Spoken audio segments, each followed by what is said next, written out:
சென்னை தாம்பரத்திலிருந்து நாகர்கோயில் வரை செல்லும் விரைவு ரயிலில் ஏசி வேலை செய்யாததால் பயணிகள் அவதிக்கு ஆளாகினர்.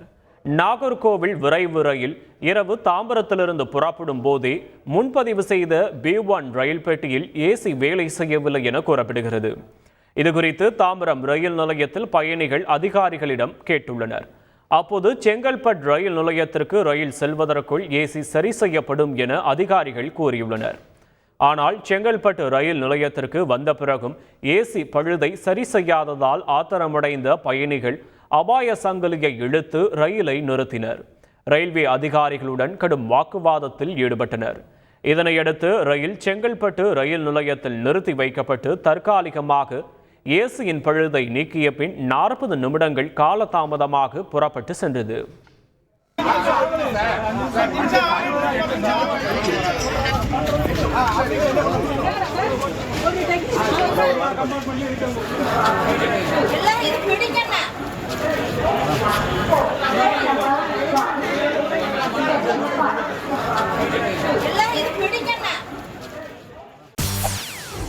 செய்திகளை உடனுக்குடன் தெரிந்து கொள்ள உடனே சப்ஸ்கிரைப் பண்ணுங்க.